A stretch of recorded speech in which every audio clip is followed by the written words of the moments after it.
Hey guys, welcome back to my channel dan selamat datang di segmen Vet Podcast with Joe.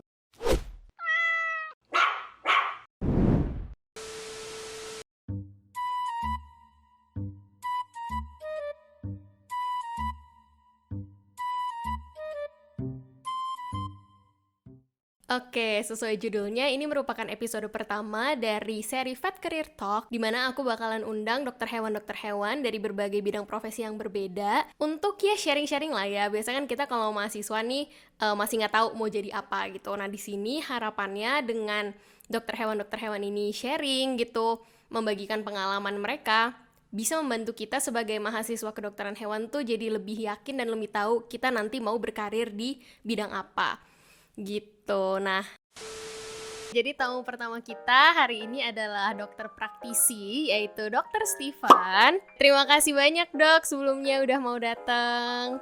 Terima kasih Yohan untuk invitation-nya untuk sharing. Oke, mungkin dokter boleh kenalan dulu kali ya. Oke, saya dengan Dokter Stephen dari Sunset Vet Bali. Di sini saya akan sharingkan kira-kira, pasti teman-teman penasaran apa aja sih yang kira-kira benar nggak sih passion kita di sini, seperti yang akan kita bicarakan nih, yang akan dikupas oleh Johan nih. Dokter sendiri bekerja sebagai dokter hewan praktisi mulai dari tahun berapa dok? Saya praktek dari tahun 2014 dan saya ngambil untuk fokusnya lebih ke clinical pathology. Jadi di mana yang berhubungan dengan sel, yang berhubungan dengan pertumoran atau perkankeran, dan juga saya ngambil fokus di bidang akupuntur dan rehabilitasi juga. Menarik banget ya. Seru dong dok ketemu banyak bule. Lebih tepatnya mayoritasnya memang betul semuanya adalah orang luar sih. Dokter sendiri kenapa mau jadi dokter hewan praktisi? Apakah emang cita-cita dokter atau gimana? Sebenarnya sih dulu sempat di awal tuh sempat bingung ya. Apalagi kan ketika kita udah mau lulus terus kita mikir kayak yang mana nih yang harus kita ambil. Either itu praktisi, hewan besar, ternak, unggas, ataupun mau jadi dinas nih. Kan kadang-kadang kita bingung tuh seperti itu. Cuma semakin lama ketika saya mau lulus, saya mikir kok kayaknya peluang di dokter hewan praktisi ini lebih besar. Dan juga passion saya kok kayaknya lebih condong ke arah praktisi. Seneng sih di ternak besar, cuma dalam artian di sini saya terkendala bahasa sih jujur. Kalau untuk IB saya terkendala bahasa, yang mana apalagi saya kan aslinya Jawa tuh. Mayoritas pasti bahasanya pasti pakai bahasa Jawa. Oh emang nggak bisa pakai bahasa Indonesia gitu dok? Agak susah sih, apalagi kan untuk penjelasan ke mereka kita harus ngejelasin dan kita harus approach mereka kan memang harus pakai bahasa Jawa kan, bahasa lokal daerah sana. Kembali lagi, itu salah satu faktor yang menjadi pertimbangan menurut saya seperti itu. Tapi berarti kan kalau misalnya dokter bekerja sebagai dokter praktisi klinik itu kayak macam 9 to 5 job gitu nggak sih dok? Kayak ada shiftnya gitu kan ya? Betul, apalagi kalau kita kan 24 jam prakteknya. Cuma 24 jam ya di sana. Betul. Jadi ketika kamu senang dengan passionmu, kamu nggak akan berasa praktek. Jadi praktek itu kadang, kalau saya sama teman-teman tuh kadang kita malah jadi bahan bercandaan. Jadi kadang, oh iya tahu nggak sih ini pasien ini ternyata kayak gini. Udah kita bilangin kayak gini, kita udah edukasi, ternyata sama ownernya ada yang miskomunikasi, ada yang ownernya udah yang, oke dok, aku udah Google nih, dari Google saya udah ngikutin rekomendasinya obatnya kayak gini. Jadi kayak itu plus minus, dan itu jadi kayak entertainnya kita juga. Ketika kita praktek terus habis itu ngelihat pasien kita sembuh tuh ada kepuasan tersendiri sih. Jadi itu yang nggak ngerasa kayak oh iya kita kerja kayak 8-9 jam gitu loh. Terus juga ini dok, dari question box kan aku kan ada buka question box kan buat yang mau nanya. Ada yang nanya gimana dokter nge-maintain work-life balance. Karena waktu itu kan aku kan juga lumayan sering ya, bukan sering juga sih, aku pernah 3 kali kalau nggak salah magang di klinik. Dan kadang tuh ada dokter-dokter yang sampai work overtime gitu. Kayak misalnya shift mereka selesai jam 5 tapi mereka ya udahlah nggak apalah nanggung lah kayak sampai jam 7 gitu. Nah it can be quite stressful gitu kan ya dok, apalagi pasiennya ada yang parah segala macam. Nah itu cara ngebalance-nya gimana sih kalau dokter sendiri? Kalau overtime-nya itu karena emergency sih mau nggak mau memang kita harus ngelakuin sih. Cuma itu kembali lagi ke sistem klinik. Kalau saya sendiri sih, saya berusaha menyeimbangkan itu. Jadi setelah shift, kadang kalau misalnya saya capek atau gimana, mungkin saya akan ke pantai atau kayak misalnya jadi jalan-jalan kemana yang mana enjoying life lah, atau makan enak. Dan enaknya di sini tuh kita benar-benar deket sih satu sama lain di klinik kita. Jadi kita support each other. Terus habis itu kalau misalnya memang kita udah benar-benar capek nih, kayak kapan itu kita digempur pasien banyak banget, dan kita kayak yang benar-benar rehat, terus kayak kita nonton bareng atau kayak diskusi bareng, either kita pergi kemana, either kita masak-masak. Penting banget sih untuk buat itu jadi kayak seimbang. Soalnya kalau enggak tuh kadang kita pasti akan bakal stres banget. Apalagi tekanan kita sebagai praktisi itu kan kita harus tetap upgrade knowledge, yang mana kita upgrade knowledge, terus kita harus tetap diskusi, oh pasiennya kok nggak sembuh-sembuh ya? Apakah ada treatment kita yang kurang maksimal? Nah terus dok, tadi kan dokter kan ada cerita mengenai kalau misalnya kliennya gini-gini segala macam, berarti salah satu skill yang kita harus kuasain untuk menjadi dokter praktisi itu komunikasi kali ya dok? Betul, komunikasi itu penting banget sih memang. Terkadang menurut saya kita harus tahu gimana cara nyampein ke owner. Terkadang ada beberapa owner yang tipikalnya Google type banget. Jadi mereka udah yang persiapan sebelum datang ke klinik, mereka udah Google. Dok, tadi ini saya udah kasih ini saya yakin nih kayaknya di gini. Sedangkan tipikal kita kan tetap harus mengedukasi.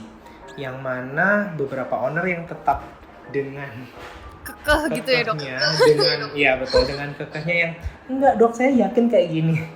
Nah itu memang menjadi tantangan tersendiri bagi kita sih, yang mana kita tetap nggak boleh sampai kita beradu konflik sama owner juga, yang mana kita juga harus tetap ngasih treatment yang supaya paling optimum. How we treat the animal sama how we communicate with the owner itu penting banget sih, karena saya yakin setiap owner tuh kepingin yang terbaik buat hewannya sih. Cuma pasti setiap owner juga ada plus minusnya dan ada keterbatasannya. Tapi saya rasa ketika semuanya kita udah sampein, oke, Pak, Bu, plusnya kalau Bapak kasih ini, kalau kurangnya kalau nggak tanpa ini, treatment ini, ya yang akan dihadapin Bapak Ibu seperti ini. Kebanyakan ketika kita sampein itu semua, mereka akan jadi appreciate kok. Jadi makanya penting banget sih komunikasi itu. Terus juga ada pertanyaan yang menarik nih dok, menurut aku dari question box. Ada yang nanya, kalau dokter ragu tentang diagnosa, bisa ke website mana yang dipercaya? Kalau saya sih lebih sukanya website yang memang benar-benar mereka ada jurnal. Atau terkadang ada beberapa dari rumah sakit hewan tuh mereka ada memang acuannya, itu memang bisa kita pakai. Saya sendiri sih biasanya akan menggunakan website yang benar-benar kredibilitasnya bisa dibilang tinggi. Karena kita tahu sendiri kalau di website itu kan semuanya bisa nulis tuh. Bahkan yang nggak dokter hewan pun bisa nulis, oh dosisnya ini biasanya kita ngasih berapa. Kita harus tahu banget tuh kira-kira, oke, kayaknya kok ini yang nulis bukan dari tim pihak medis, kayak gitu aja sih. Oke. Dok, boleh dong sharing suka dukanya jadi dokter hewan praktisi apa sih? Soalnya kan aku kan juga passion aku tuh di hewan kecil dok, dan kemungkinan aku pengen jadi dokter hewan praktisi ke depannya. Dan kalau aku pribadi nih sebagai mahasiswa, sebagai anak magang, itu yang paling aku rasain itu paling pegal berdiri.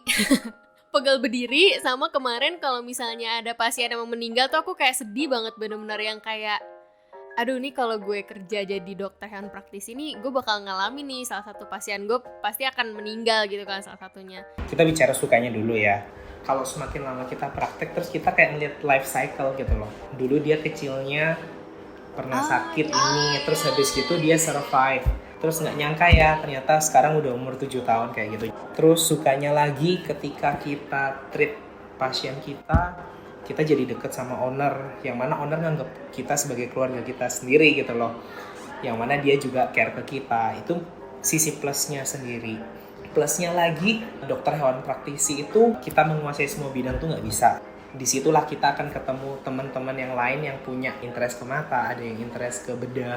Disitulah kita benar-benar kayak, oh ternyata seru nih jadi dokter hewan praktisi, yang mana kita tetap harus upgrade knowledge, harus tetap berusaha yang terbaik supaya kita bisa mengedukasi pasien kita, klien kita itu dengan semaksimal mungkin. Dukanya itu pasti ada, apalagi kalau misalnya pas hewannya meninggal dan kita nggak tahu penyebabnya itu apa.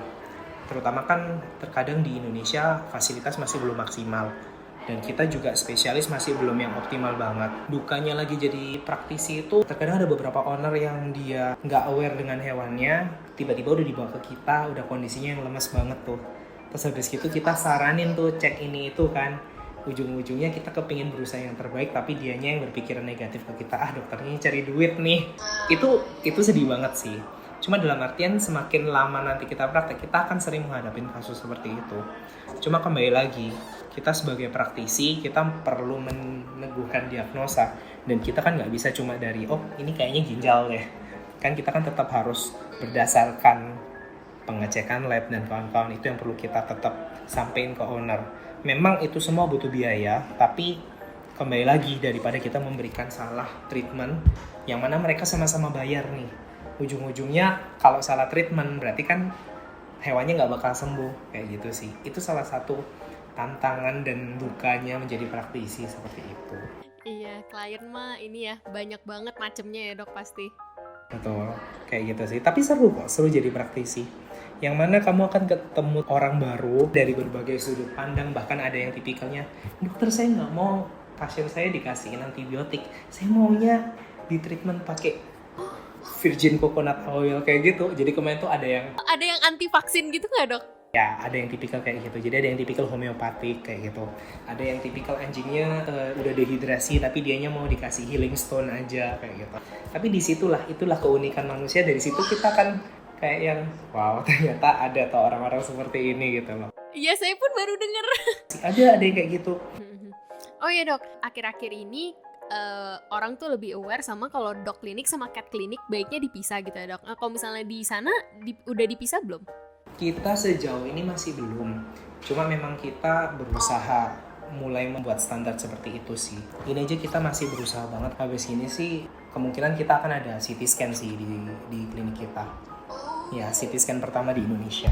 Iya. Wah gila, keren banget. Mungkin terakhir, dokter ada nggak pesan-pesan buat teman-teman mahasiswa kedokteran hewan nih yang mungkin kepengen untuk jadi praktisi, pesan-pesan, tips dan trik mungkin kita harus kuasain apa dari sekarang? Menurutku kalian perbanyak magang. Di situ kalian akan tahu oh passion kalian tuh di mana. Jadi dulu sebelum aku nentuin untuk jadi kayak praktisi juga, itu aku banyakin magang, entah itu ke unggas, ke ternak besar, ke praktisi kayak klinik. Dari situ kalian akan tahu, oh kayaknya passionku di situ. Aku dulu sebelum aku sarjana, aku akan berusaha tahu di mana kira-kira chance kayak interestnya tuh di mana. Nanti pas koas kita baru perdalam itu, oh kayaknya aku mau terjun ke praktisi. Berarti nanti di departemen itu aku harus paling nggak aku harus benar-benar belajar supaya mempermudah di kemudian hari. Nggak masalah sih kalau misalnya kita pas koas kita pun juga masih bingung menentukan, nggak masalah. Cuma dengan seiring kalian banyak magang, kalian akan tahu tuh oh ternyata terjun itu ini yang akan kita hadapin realitanya gitu loh. Kalau kita nggak passion untuk itu, kita nggak akan ada keinginan untuk upgrade apapun seperti itu. Kayak ya udah aja gitu ya dok. Ya udahlah, yang penting hewannya diobatin. Tapi kalian nggak akan, menurut aku sendiri sih, kalian nggak akan punya antusiasme. Aku harus nih punya keahlian misalnya, oke aku kepingin kerja di small animal, aku punya interest di bidang mata nih. Oh aku harus belajar sering kayak gitu tentang mata. Jadi kalau ada kasus mata aku harus bisa sampai cek apapun kayak gitu sih. Nah itulah yang perlu kita pastiin ke diri kita. Kenapa? Karena sebagai dokter hewan praktisi, kita itu nggak pernah berhenti belajar. Setiap hari itu kita pasti akan belajar. Belum lagi teknologi juga semakin maju ya. Betul. Yang mana kita tetap harus upgrade ilmu. Dulu sakit kulit cuma dikasih ivermectin. Sekarang obatnya udah banyak. Sekarang kita udah harus pinter-pinter milih kayak gitu loh. Ketika kita ada passion di situ, kita akan tetap mengembangkan diri kita. Seru kok. Kemarin juga ada kakak kelas yang dia tuh tadinya all about small animals, tapi sekalinya dia nyoba ke wildlife, tiba-tiba dia langsung pindah haluan gitu dok. Sedangkan aku pribadi, aku tuh kayak udah tahu gitu loh kalau aku mau jadi praktisi hewan kecil, tapi karena hal itu aku belum pernah nyoba magang di tempat lain, sumpah. Kayak aku selama ini cuman selalu magang di klinik, cuman pernah di wildlife sekali, tapi kayak ya udah gitu. Jadi kayak apakah aku harus mencoba yang lain? Gak apa-apa, justru dengan kita banyakin magang, kita akan tahu tuh, oh ternyata ini seru deh. Ketika kita mulai ada ketertarikan, baru dari situ kita akan mulai mikir, kayaknya aku bisa deh kayak gitu. Benar. Oke, jadi intinya ya dok, kalau misalnya kita masih bingung mau apa, bahkan kalau misalnya kalian pun passionate dan kepengen jadi dokter hewan praktisi, nggak ada salahnya untuk nyoba magang di bidang-bidang lain gitu ya dok, karena kan it's just magang gitu, kayak kita explore. Kalau misalnya kalian emang sampai terakhir emang passionnya di dokter hewan praktisi, ya banyak banget kesempatan untuk jadi dokter hewan praktisi. Oke, mungkin segitu aja dokter. Ini cukup effort nih ya teman-teman, nih gara-gara sinyalnya agak luar biasa gitu hari ini. Oke, sekali lagi thank you so much dokter. Thank you, Joan. Sukses. Dan ya, jadi cukup sekian untuk video kali ini. Thank you guys so much for watching. Don't forget to hit that like and subscribe if you want more content like this. And yeah, see you guys in my next one.